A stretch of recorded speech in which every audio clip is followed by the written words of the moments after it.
crowd.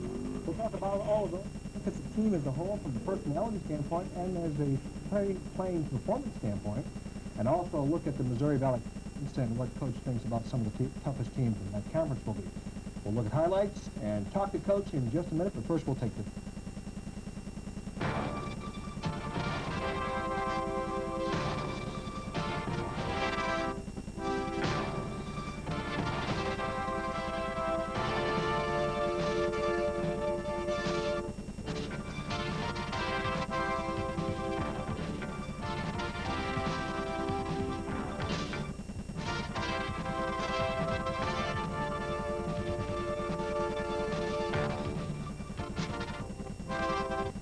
Head coach Bob Donewald is just about ready to, is joining us right now and just about ready to step on the practice floor, getting ready for some of the games that are coming up this week.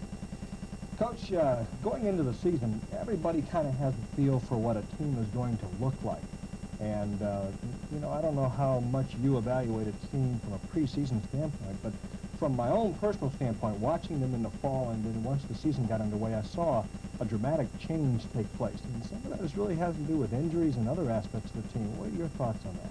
Well, it was really kind of bizarre. We've all known teams that have gone through this, and fortunately at ISU in the 10 years that I've been here, I don't think we've had injuries in almost every season, but I don't think they've been quite as significant to the overall chemistry of the basketball team out as this particular year's. And it's really kind of ironic. It starts with a very small wet spot on the floor shortly after the Russian game. And I really thought, after analyzing the Russian game, that I thought, well, the pieces in the puzzle are starting to really fit together. Now, we've got to get more mileage here, and we've got to get a little bit more there. But I thought the roles were pretty well established, and we had spent a considerable amount of time and energy and effort getting them there. And then that little wet spot, as Sam Skerich goes across it, and if he goes on through the wet spot, it's we come out alive. But one of those situations where he makes a decision to change directions, and he catches just the very edge of it, and of course from then on he's history relative to this year. Well, that changed us because it took away a significant ball handler and a very fine perimeter shooter and a very smart basketball player. Now again, he hadn't arrived. He wasn't ready to make all-conference or all-American, but I do think that he was at a point where he was going to make a significant contribution to the program. Well, that changed us very quickly and very dramatically because it really limited our numbers. And from there, within a week, we find out about Matt and the stress fracture. Well, now, all of a sudden, the pieces in the puzzle had kind of fallen apart. And we're taking youngsters, even some of our older youngsters like Peterson, who we had really kind of adjusted and shifted his role relative to, like Derek Sanders a year ago, and now we're asking him to do different kinds of things to help compensate for those losses. Then very quickly after that, Todd leaves us. So now, all of a sudden, 3 of your key perimeter players have left the program or are incapacitated, and as a result of that, you're just kind of scrambling, and it made it difficult for us. And but again, that's part of athletics, and as I say, we've all known teams, but I guess I've been fortunate in some ways, and in the 10 years I've been here, yes, we've had key injuries. Yes, we've had kids have to leave the floor and not be able to play for a significant period, even going back to our first year here when Dale Yarborough broke his hand and was unable to play for a significant amount of time. But it was one youngster and not a group of youngsters, and especially in one particular area, your backcourt, your ball handlers, and 2 of those kids in Taphorn and Skerich, key perimeter shooters. So we tried to patch and scramble and adjust roles and so on and so forth, and it was almost like starting all over again. And I think part of that is why you've seen so many teams press us throughout the preseason. They're not, ignorant of what's going on. They know key kids who can handle the ball, who make a lot of plays for us, all of a sudden aren't able to perform. And now we've got Matt back, and but it's been a transition period, and it's kind of funny. We're down there playing Boston U in the first round of the Gator Bowl Championship. And it was a first-round game, but we're playing Boston U, highly ranked, and we're behind, and we're coming back on them. And Matt is playing well, and we have to take Matt off the floor because Bob Keefe, our trainer, was timing him relative to the amount of time he was on the floor, and he could only go so long. And it was kind of bizarre. Here you are in the guts of the game, and making a drive to win the ball game, and you got to take a key youngster off the floor because you can't take a chance of having that injury get worse. It still needs time to heal. So it's been a little bit of a different preseason, but we've weathered it. And how strong a team or how weak a team we are, I think really is yet to be determined. I'm not as comfortable making evaluations of us as a basketball team as I hoped I would be at this point in time. I don't think we're as good as I had hoped we would be at this time. It's understandable, but by the same token, we're in that between a rock and a hard place. We've got to keep on playing. I want to hold on to that thought about some of the individuals that have left through injuries and then having to replace them, because we're going to talk about the individuals in depth. But first, let's take a break and come right back with head coach Bob Donewald of the Illinois State University Redbirds. Player, or for one reason or another, he cannot be on the floor for a given game. There always seemed to be somebody, maybe not as talented, and that's probably why they weren't in the starting lineup at that particular day. Always seemed to be somebody, if you plucked one out, you could always pluck another one in there to fit the general overall role of a team player that same player did. You mentioned that when Taphorn and Skerich and Starks went on the floor, you have three players not necessarily similar, but perform similar roles in the team. Hard to replace those type of individuals. So you've had to change the team as a whole in some respects. Let's talk about some of the players that you were talking about. Who had to change roles? You just mentioned Peterson a little bit. Randy Blair we saw come up and have to perform on a regular basis, whereas last year he got in on a spot basis. We saw that developing now, ironically enough, earlier. In fact, going into the season, had all of the kids been healthy, I really think that by the time we got ready to play Purdue, I really think Randy had earned and deserved to be in the position that he was in. Now, he has some limitations, and he's still adjusting. He's never been a ball-handling kind of guard. But we felt very early on that it was important that we not just rely on one particular player, and Randy had worked on his ball-handling skills. He's got a lot to learn. He's still developing a feel for that particular role.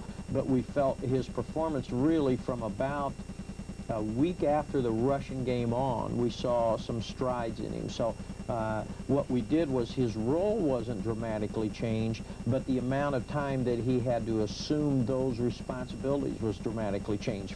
He went from maybe a 15 to an 18-minute player to a 35-minute player. Well, in any particular contest, that isn't important, but if you talk about game in and game out, and you go from, like in the Gator Bowl, or you know, you play 2 games in a row on a Friday and Saturday, well, that's significant now. Or as we get into league play here very shortly, and we play Thursday and Saturday, and he's having to play for longer periods of time. That can be emotionally and mentally draining on a youngster. Jeff Harris is another one. Jeff has been averaging about 35 minutes a game. That's a little bit too long for Jeff. Jeff needs to really be down to about 30 minutes a game. Cliff Peterson has been on the floor for about 35 to 37 minutes a game. That's too long for Cliff. He needs to be on the floor less. But in then Ricky Jackson's role has changed because now all of a sudden he's had to play some on the front line with Taphorn's departure as well as in the backcourt. And so his role and responsibility, if you remember a year ago, Ricky was really performing just strictly as a ball handling kind of player. Well, then and that isn't Ricky's true position, but it was important for Ricky to fill there, and he was adjusting there, and now we had to branch out and give him more responsibilities as a result of that. And the last one I would say is Tony Hollifield. Tony, who is best and most adept at around the basket. As our fans have watched the game, I'm sure they've noticed Tony coming away from the basket more. Well, that's just another thing that we've had to do as a result of this entire scenario that we've been through. And Tony is quick getting the ball to the basket. In fact, for a youngster his size, since Hank Cornley, I think he's the quickest at getting the ball to the basket from about 8 to 10 feet. For a youngster now that size. Now, he's not as big as Hank and not as powerful around the basket, but I think he is pretty perceptive and can score in different ways than what Hank did. Hank would just overpower you, where Tony really tries to be a little bit more clever and sophisticated with what he does. He can't do what Hank could do, and really Hank wasn't adept at doing what Tony does. So, but we've moved him a little bit more away from the basket. And so you've got all of those kids who have had to change their roles. Harris has been called upon to shoot the ball really more and score from the perimeter more than what we would like for him to. And he's been put in too many stressful situations where the defense has been able to hone in and concentrate on him, as opposed to having 2 and 3 perimeter shooters on the floor, where now Jeff is just another number. And like any other player, that helps you. And especially if you have certain limitations like Jeff relative to quickness and so on and so forth, where you need that extra little edge in order to be able to exploit your opponent. We talked a little bit about the preseason and some of the tough competition. We'll be back and look at the highlights of some of those preseason games in just a minute. We talked a little bit about Illinois State's preseason schedule, and if you look at that schedule, it has to be one of the toughest in the history of the school. Well, not all of that met with success, and here to talk about it is Chris Kennedy. In a preseason warm-up, the Illinois State Redbirds got the opportunity to play the Soviet national team down in Springfield, losing in the end by 9, 74-65. ISU opened up the 1987-88 basketball season with a non-conference game against Big Ten opponent Purdue, marking the second time they've battled in the last 10 years. ISU generated strong efforts from their starters, notably the 20 points bucketed by guard Jeff Harris, including 4 for 7 three-point shots to lead all scorers. The Redbirds also got support from Tony Hollifield, who had 17 points and 4 rebounds, as well as Cliff Peterson with 11 points and 11 rebounds. It proved not enough, though, as Purdue showed a balanced attack, winning the game 68-61. The Redbirds then played 2 games on the road, losing to the University of Wisconsin Green Bay 61-53, erasing a 2-point ISU halftime lead. Again, Jeff Harris led the Birds with 17 points. ISU then traveled to the Rosemont in Chicago to take on Joey Meyer's DePaul Blue Demons. DePaul proved their national rankings as the Blue Demons pulled away from ISU in the second half, winning easily 76-55. The Birds returned home to Horton Fieldhouse a week later for a game against St. Louis. ISU showed the experience they had gained from their previous losses to Purdue and DePaul by racing to a quick halftime lead, 31-19. After a sluggish 5-minute second half start, the defense stiffened and got solid performances from Harris, Hollifield, and Peterson. ISU couldn't stop St. Louis's main threat, Maurice Douglas, who finished the game leading all scorers with 23, but the Redbird defense did work quite well as a team. ISU won the game 61-58. Looking for a second consecutive win, ISU's next opponent was Chicago State. Although the Cougars kept it close at the half, 28-23 in favor of ISU, the Redbirds simply covered CSU from all angles, getting 4 scores in double figures. ISU was out-rebounded by the Cougars 39-24, but the stingy Redbird defense forced 21 CSU turnovers, leading to a 70-54 ISU victory. ISU came off the win ready to play the University of Illinois Chicago. This proved to be one of ISU's best games to date. With ISU's top scorer on the bench due to stomach flu, forward Cliff Peterson and center Tony Hollifield came through to lead the Redbirds. ISU won easily 79-61. Back on the road, ISU went to the Mazda Gator Bowl for a holiday tournament.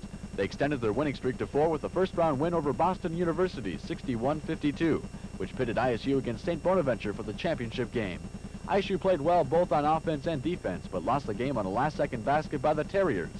Final score for the game was 63-61. Poster night. Get your tickets at the stadium, Ticketron, or call 853-3636. Redbirds are just about ready to open up the conference schedule, and of course one of the toughest in the conference for anybody is Bradley University, and some people think they're going to be the best team in the conference this year. But overall, I think you're looking from top to bottom of a pretty balanced league, and I think for the most part, Bradley has to be considered one of the front runners. Oh, you're being kind. I think they are the front runner. They've got the very best basketball player in our league, one of the very best in the country, a youngster who's leading the country in scoring in Hersey Hawkins. And, to add insult to injury, and I think most of our fans know this, Hersey really narrowed his choices down to ISU and Bradley. And so we get a double sting right there. But they are good. They're a senior-dominated team. Ironically enough, he's one of the youngsters that has been able to handle all the pressure and so on and so forth that each team pays to him, and yet continues to score with just a phenomenal success. But he isn't a one-man show by any stretch. You talk about Powell, you talk about Jackson. They've got Manuel out on top handling the ball, They have so many players that are very gifted athletes, and they run that transition game so very well. And if you make them work for a half-court shot, you know, they're adept at doing that. They have inside as well as perimeter scoring, and then they just, I think Hawkins is the best player out in our league since Xavier McDaniel. Antoine Carr, he's as good a perimeter scorer as Steve Harris from Tulsa. He's a combination somewhere between Harris and McDaniel, except I think he has a better overall cast with him than what that the last Wichita team with McDaniel had. So it's a tough league. I think Bradley's on top. I think that probably right behind that, through preseason scheduling and success, would be Wichita. And then the rest of us just kind of fit in there, and I'm not sure who or when. You know, Drake, Tulsa, Creighton, Southern, ourselves have all had moments, you know, but none of us have really ever put something together where you say, wow. So that's the direction I see our leagues going in as we sit here prior to the whole thing starting. So tough, really, to evaluate the conference because injuries do play a very significant role. But the conference as a whole in the last 3 years seems to have changed from an image standpoint. And I'm not talking about, I'm talking about basketball styles seem to have changed. Of course, Bradley still plays a running gun type style with Stan Albeck, but the other coaches have made changes, and so you're looking at different styles. How does that affect an Illinois State University? You're the dean of the coaches. Your style is so familiar to those people. Do you have to adjust the styles of other teams that way? No, ironically enough, when we came in, Nolan Richardson used to refer to us as the Big Ten team in the Missouri Valley Conference. And what I've seen is really a shift towards that strong physical direction. Now, unfortunately, I don't think Hollifield and Peterson are as strong as a Lamb, a Cornley, a Mullane, a Zwart, even a Stefanovic. So we've tried to, we haven't adjusted, although Tony has adjusted us a little bit, but we still try to play that style. And I've seen more and more teams play that way, and I think you have to play that way if you're ultimately going to have any success in the NCAA tournament or be able to compete with people, because you know, you play a Purdue, or you play in Indiana, or you play in Iowa, or you play the really good basketball teams. Yes, they have outstanding athletes, but they aren't finesse. They're going to jam it down your throat, and they're going to knock you around that basket, and if you aren't strong enough to stand the heat in the kitchen, then they're going to blow you out of there. And on occasions in the last couple of years, we've been kicked pretty good, and I think it's been, you know, when those situations have arisen, I think that it has been good for our basketball team, because it's given us a better understanding of, oh, this is what it's all about. And I think from a learning standpoint, I think that's just been critical for us. Being with, now I've really kind of covered Illinois State basketball since you've been here, so in 10 years' time, I've seen a lot of schools make changes. Your school really has, your program has basically stayed the same, has really not changed. Granted, some teams have been a little bit more successful than others. But the cast you have now, a group of 4 seniors, that's the second time you've been here that you've had 4 seniors on one team. That would, I would hope, work to your advantage, but I see some of those youngsters grow, and it's really kind of neat to see them where they are today. Well, I agree with that. I think that this group of 4 seniors is different than the group of 4 seniors a year ago, and we haven't had them together in situations since the Russian experience in order to really enjoy it. We went through the Tapahorn experience. Then I think Jeff Harris, although it was publicized as a touch of the flu. I'm not sure he didn't have a touch of food poisoning, followed up by a case of bronchitis. And so we just haven't had those 4 kids healthy. And as I said before the season went, or before the season started, as the 4 seniors go, so goes ISU. And if you look at it statistically, I'm right on target. And when those 4 kids make a significant contribution, and then we can get a nickel and a dime and 2 cents here from everybody else, then I think we have a chance to be competitive. And when, for whatever reason, 1 or more of those kids does not perform well, or, as in Matt's situation, unable to perform, it's significantly affected.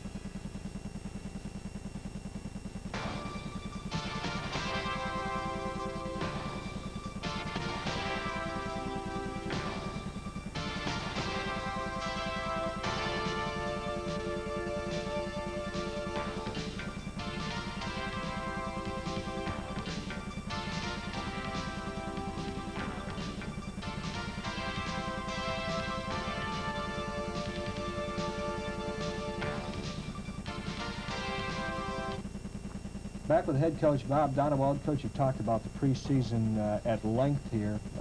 Anything surprise you about this team at this point? And granted, it's hard to evaluate them because there have been so many factors where players are out of the lineup. But has anything really surprised you about this team? I don't know whether surprise is not. I've seen, we referred to growth, and you take a youngster like Cliff Peterson, who I've seen tremendous growth in as an individual, and that's rewarding. And in a final analysis, Al, that's much more rewarding than any one particular victory. When you see youngsters like Lou calls, he gets home from Switzerland, and right away he wants to call and talk, and how are we doing, and so on and so forth. Those are in the final analysis, the meaningful things. And as young people start to grow up, and some of the accomplishments from an academic standpoint of Jeff Harris, that's really neat, and I'm really happy for him. Those are the things that really stay with you, and so I don't think surprise. And I know you're talking more basketball, and I'm kind of talking more individual people.